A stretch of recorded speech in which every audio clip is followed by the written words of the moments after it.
সকলের মনেই ক্ষীণ আশা ছিল পুজো পিছিয়ে যাওয়ায় এবছর অন্তত বৃষ্টির হাত থেকে রক্ষা পাওয়া যাবে, কিন্তু সেই আশাতেই পড়লো জল। পুজোর মুখে ফের বৃষ্টির ভ্রুকুটি।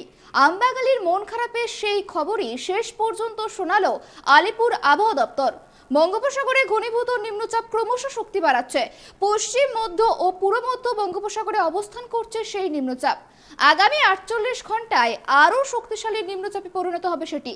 তার দাপটেই দক্ষিণবঙ্গে একাধিক জেলায় ভারী থেকে অতি ভারী বর্ষণের সতর্কতা জারি করেছে আলিপুর আবহাওয়া দপ্তর।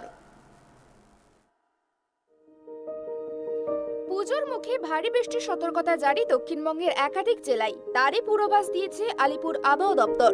বৃষ্টির সঙ্গে ঝোড়ো হাওয়া ও বজ্রপাতেরও পূর্বাভাস দিয়েছে হাওয়া অফিস। ইতিমধ্যেই ফের দুর্যোগের মেঘ বাংলার আকাশে। বঙ্গোপসাগরে ঘনীভূত হয়েছে নিম্নচাপ, তারই প্রভাবে শনিবার থেকে ভারী বৃষ্টির সম্ভাবনা রয়েছে দক্ষিণবঙ্গে।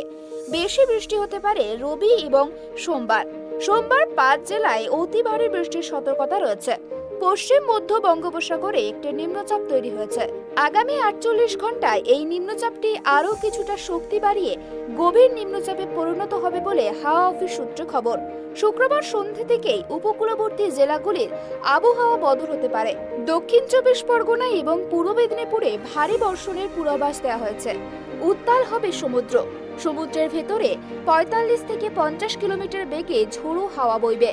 দীঘা, মন্দারমণি ও সাগর সৈকতে পর্যটকদের সমুদ্রে স্নান নিয়ন্ত্রণের নির্দেশিকা জারি করা হয়েছে। শনিবার থেকে ভারী বৃষ্টি হবে দক্ষিণ 24 পরগনা এবং পূর্ব মেদিনীপুরে। 70 থেকে 110 কিলোমিটার পর্যন্ত বৃষ্টির সম্ভাবনা রয়েছে দক্ষিণ 24 পরগনার পূর্ব এবং পশ্চিম মেদিনীপুরে। এই নিম্নচাপের অবস্থান উত্তর অন্ধ্রপ্রদেশ ও দক্ষিণ ওড়িশা উপকূলে। এই নিম্নচাপের কারণে জলীয় বাষ্পপূর্ণ হাওয়া বাংলায় প্রবেশ করবে, যার জেরে আগামী 10 সেপ্টেম্বর থেকে 13 সেপ্টেম্বর পর্যন্ত দক্ষিণবঙ্গের সমস্ত জায়গায় হালকা থেকে মাঝারি বৃষ্টিপাত হবে। কলকাতা, হুগলি, ঝাড়গ্রাম, নদিয়া, মুর্শিদাবাদ এবং পূর্ব বর্ধমানে 11 এবং 12 সেপ্টেম্বর ভারী বৃষ্টি হবে বলে পূর্বাভাস। বৃষ্টির স্প্রেড এবং ইন্টেন্সিটি কিন্তু 11 তারিখ থেকে বাড়বে। 11 তারিখ মোটামুটি দক্ষিণবঙ্গের সমস্ত জেলাতেই হালকা থেকে মাঝারি বৃষ্টি, 12 তারিখেও তাই, সাথে বেশ কিছু জায়গায় ভারী বৃষ্টি। যেটা আমরা দিয়েছি, মূল বেশি বৃষ্টি যেটা এক্সপেক্ট করছি আমরা, সেটা হচ্ছে 12 তারিখ। মোটামুটি দক্ষিণবঙ্গের যত জেলা আছে সব জেলাতেই একটু আইসোলেটেড রয়েছে, ভারী বৃষ্টির সতর্কতা থাকছে। 11 তারিখও থাকছে ভারী বৃষ্টির সতর্কতা, শুধুমাত্র পশ্চিমের কিছু জেলা বাদ দিয়ে, অর্থাৎ বীরভূম, বাঁকুড়া, পশ্চিম বর্ধমান, পুরুলিয়া। ফলে 11 আর 12 এই সময়টা কিন্তু দক্ষিণবঙ্গের জেলাগুলোতে দু এক জায়গায় ভারী বৃষ্টির সতর্কতা থাকছে। 12-র পর থেকে বৃষ্টি একটু শিফট করবে উত্তরের দিকে, অর্থাৎ 13 তারিখে গিয়ে আমরা একটু ভারী বৃষ্টি যেটা পেতে পারি নদিয়া, মুর্শিদাবাদ, বীরভূম এই অঞ্চলটাতে। তার সাথে কিন্তু উত্তরবঙ্গেও বৃষ্টি বাড়বে। উত্তরবঙ্গের ক্ষেত্রে 2 দিনাজপুর, অর্থাৎ উত্তর দিনাজপুর, দক্ষিণ দিনাজপুর ও মালদা, এই 3টি জেলাতে কিন্তু 12 তারিখ এবং 13 তারিখ এই সময়টাতে দু এক জায়গায় ভারী বৃষ্টির সতর্কতা থাকছে উত্তর দিনাজপুর, দক্ষিণ দিনাজপুর এবং মালদাতে।